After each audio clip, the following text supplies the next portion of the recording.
sholat maghrib, ada sholat qobliyahnya maghrib, mungkin itu saja ya. Jadi pertanyaan tadi udah selesai Bu ya? Udah selesai. Para jamaah yang dimuliakan Allah Subhanahu wa taala. Nah, dalam hadis qobliyah, ba'diyah, duhur. Qobliyah asar, ba'diyah maghrib, qobliyah ba'diyah isya, kemudian qobliyah subuh. Ba'diyah asar tidak ada ya, ba'diyah asar tidak ada. Ini supaya bapak-bapak semuanya, ibu-ibu semua, karena ada hadis wa yahrumu sholat ba'da sholatil asri, diharamkan sholat setelah sholat asar bila sababin, kalau tidak ada sebab. Nah, ini di masyarakat sering terjadi seperti ini, sering terjadi ya. Ada orang meninggal dunia belak meninggal ya. Lalu jamaah sudah sholat asar, lalu jenazah itu mau sholatkan. Saat itu ada yang menyampaikan tidak boleh sholat karena wayahrumu sholat ba'da sholatil asri, tidak ada sholat sebelum sholat setelah sholat asar. Itu tidak lanjut kalimatnya ada lanjutannya, bila sababin au dzati sababin, kecuali yang punya sebab. Berarti kenapa sholat? Karena ada orang mati, kita menyolatkan jenazah. Berarti sholat kita itu setelah sholat asar ada suatu sebab. Paham Bapak Ibu ya? Maka ada di kitab Kifayatul Akhyar seperti ini ya. Ada kata orang meninggal jam 2 siang, diurus segala macam, masuk waktu asar, Allahu Akbar asar. Sedangkan jenazah ada di masjid. Sholat apa dulu? Asar dulu. Apa sholat asar dulu? Apa sholat jenazah dulu? Asar dulu. Nah, sok. Halo Bu? Asar dulu. Ya. Tapi Bapak Ibu yang dimuliakan oleh Allah, untuk menghilangkan keraguan hadis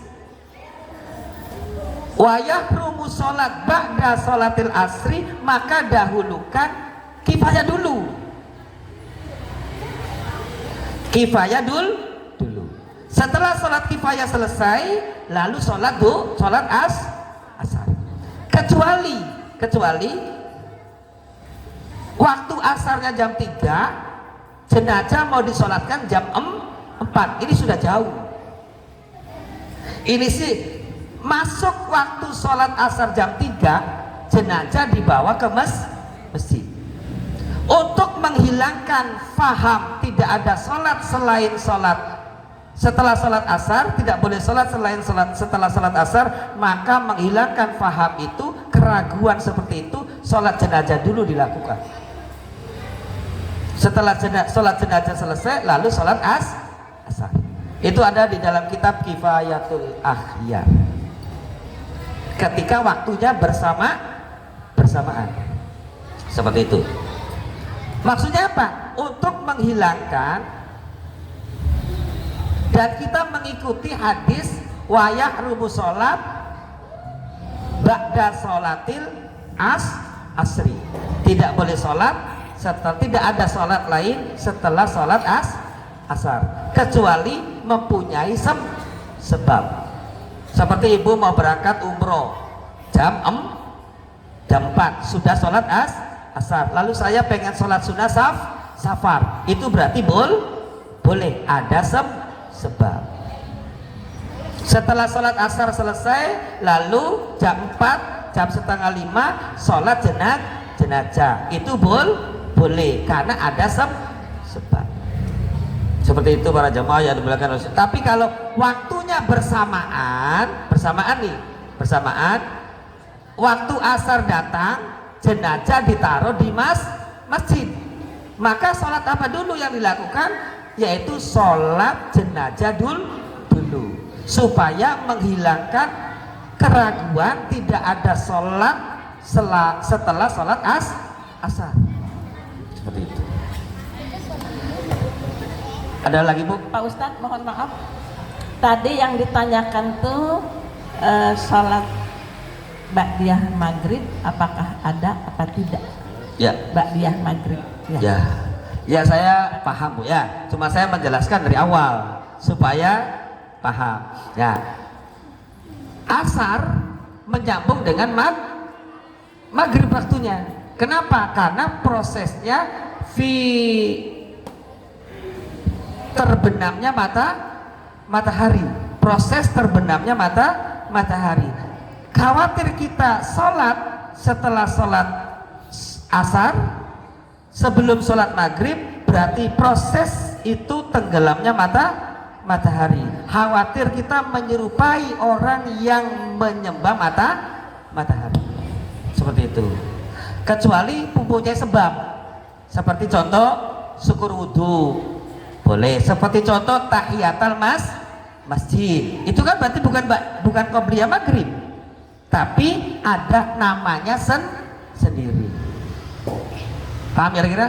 Nah, jadi kalau syukur wudhu boleh, sebab ada namanya syukur wudhu. Tahiyatul masjid boleh karena ada namanya sendiri. Ada suatu sebab. Kenapa saya sholat? Karena saya menghormati masjid. Kenapa kamu sholat? Setelah sholat asar nyambung ke maghrib. Kenapa sholat? Karena saya syukuran setelah wudhu. Paham kira-kira? Terima kasih. Ya, sama-sama.